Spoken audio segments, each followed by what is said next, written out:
As a doula, I get asked questions about birth plans all the time. What exactly is a birth plan? What should I put in my birth plan? Who should I give my birth plan to? Hi, I'm Mary Sefchak, DONA certified birth doula, Lamaze childbirth educator, lactation counselor, and owner of PHILOMENA Birth. And today we're going to talk about birth plans. So what is a birth plan? A birth plan is a powerful tool. It's a document that you create that puts on there all the preferences that you have for your birth. And what this is it's a communication tool. It's something that you sit down and you write with your birth partner, so with your husband, with your wife, with who's ever going to be in the room with you day of birth.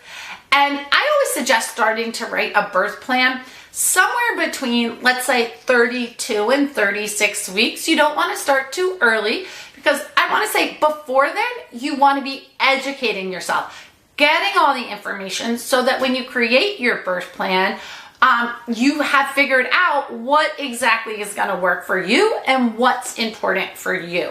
Okay, and you want to keep it simple. So 1 page, bullet points, emphasizing what you want as opposed to emphasizing what you don't want. So let me give you an example. Often women who are planning on having an unmedicated or a natural birth will put on their birth plan, I do not want an epidural.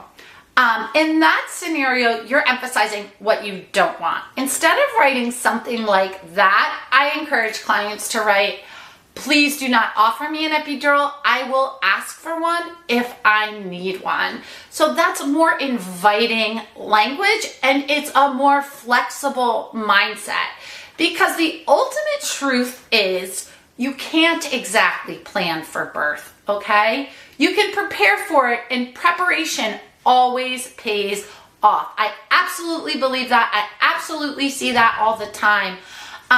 But your plan may change because I can't tell you what contractions will feel like in your body, how long your labor may be, what may or may not come up medically. So even when creating these birth plans, we have to be flexible with it.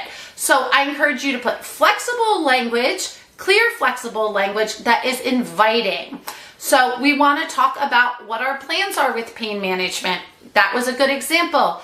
Sometimes people who are planning on using an epidural will put what their goal is in the birth plan. And I always think if you're planning on using an epidural, that's great, but you should know when you want to utilize that epidural.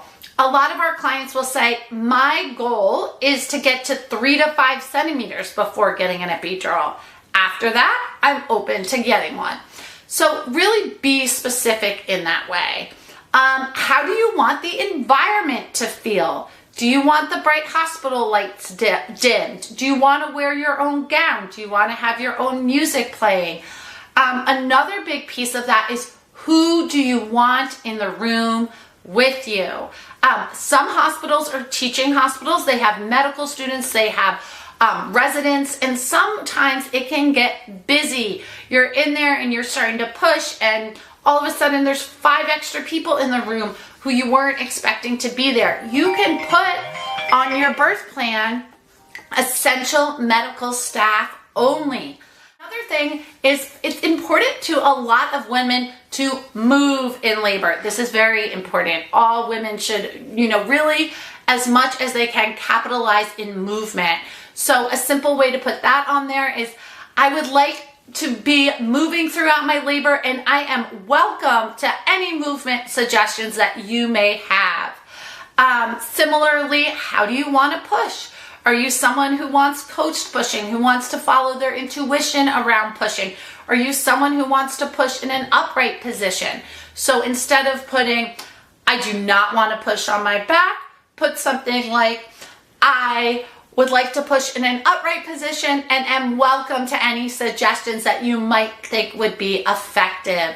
So 1 page, bullet points, and before you even put that, actually at the top of the page, sorry, we're kind of going backwards, but at the top of the page, I always like to include like a little introduction sentence. So there you could write something like, I'm Mary. I'm excited to be giving birth to my first baby. My goal is to have a low intervention birth, or whatever your goal is.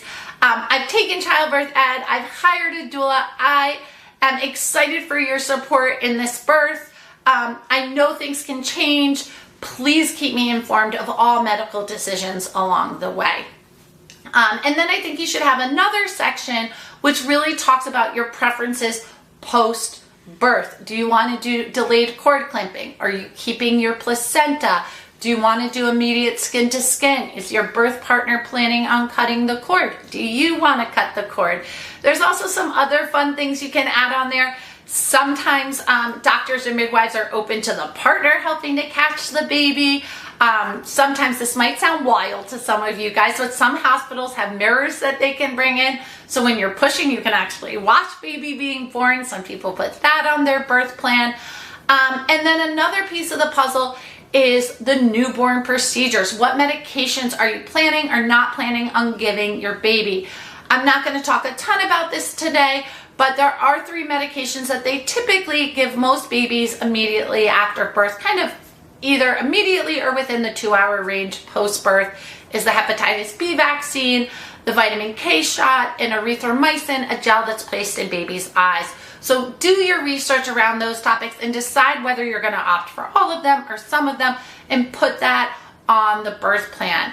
So the most important things I want to say is you want to keep this simple. 1 page, bullet points. When I first started doing this work, Baby List or one of these websites had like a 5-page birth plan, and people were just like copying, pasting that. Way too long, way too overwhelming. You want to give them a sense of the care that you're looking for. You want to be emphasizing what's going to help you feel safe, what's going to help you feel respected, what options and choices you want to make sure are available to you, and what your core values are. 1 page, you can expand on it in conversation. I want you to bring it to around your 36-week appointment to your OB's office, talk it through with them, print out copies, bring it to the hospital with you. We have a lot of good local hospitals who take these birth plans seriously. The nurses will tape them up on the wall in the room. They'll hand them off during shift change.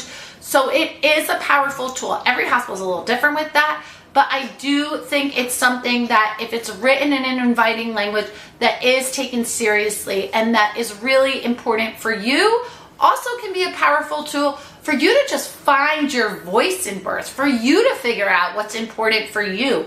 Writing things down helps you discover that. So I do encourage everybody to write a birth plan, no matter what is on that plan, and just share that with your care team.